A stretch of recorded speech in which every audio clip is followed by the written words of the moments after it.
Hi and welcome to my Planetary interaction tutorial video. I'm not trying to teach you how PI works in detail, I just want to show you an easily repeatable process for setting up colonies. The first step is to use the heat map to find a spot close to deposits of both the materials that you want to mine. In this case, I'm on a plasma planet and mining heavy metals and noble metals. You can see here that I've found a spot that's relatively close, and I'm placing a command center. Once you've placed your command center, press submit.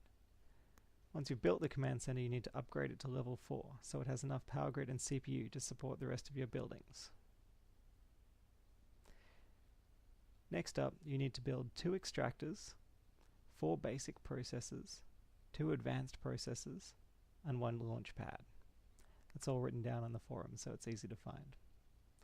You can see I'm checking the heat map to make sure my extractors will be in range to extract the maximum materials possible. Even though we don't need the maximum materials possible, it's still a good practice to have. So the spaceport or launch pad is the center of your colony, really. The command center doesn't do very much. The launch pad is what sends things into space. So it's best to place all of your buildings as close to the launch pad as possible to minimize the amount of power grid you need to use on the links, which are pretty boring and they just take up lots of power grid.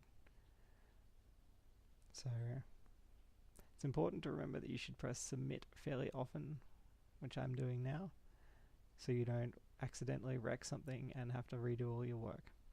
So once you've built your buildings, you need to connect them together with links so that you can route your products from your extractors to your launch pad, and from your launch pad to your processors, and then back to your launch pad to ship them off planet.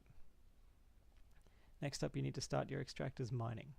Now we do 3-day cycles, which we figured is the most optimal way to do things. And this planet is mining heavy metals and noble metals. So you can see you need to use the heat map and build some extractor heads. You need to put them on the heat map, and the aim is to get your per hour to around 12,000 units. Slightly over is okay, under is bad, but 12,000 is the amount that you need to run 2 basic processors. You can see, because of the big red spot here, that I've actually got too much, which will create a build-up of P1s, which is kind of excessive, and you can run out of launch pad space, so it's best to be just over 12,000 if possible. Yeah, you can see I've gone for 13,000 there, and that's okay. That 18,000 would have left me with quite a bit of leftover resources.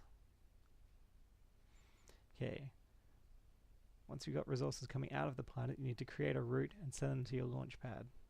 This is the part you don't want to forget, because otherwise they'll just be sitting there wasting and not being used for anything at all. Then each of your processors needs to have its schematic installed.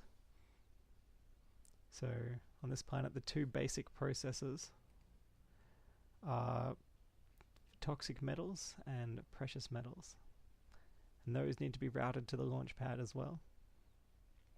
It's probably the most fiddly part of setting up planetary colonies, is routing things to the launch pad.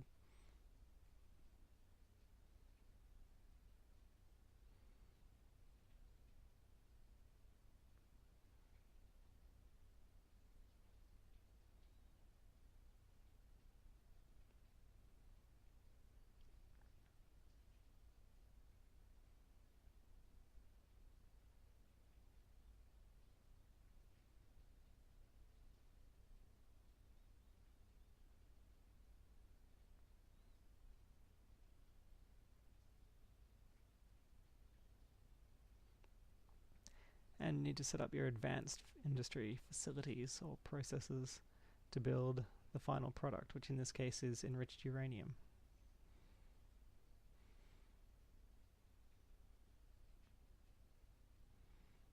And again, routing it to the launch pad.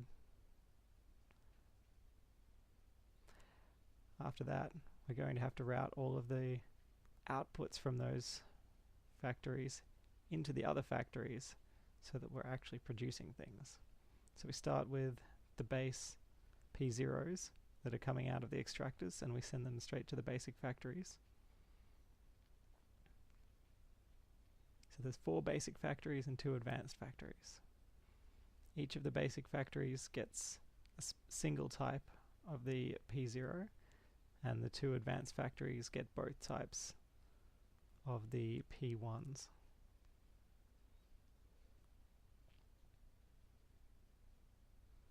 So yep, here we are routing the precious metals to the advanced factories. Basic factories cycle every 30 minutes, which gives them an output of 40 per hour. However, advanced factories cycle every hour, and they require 40 per hour,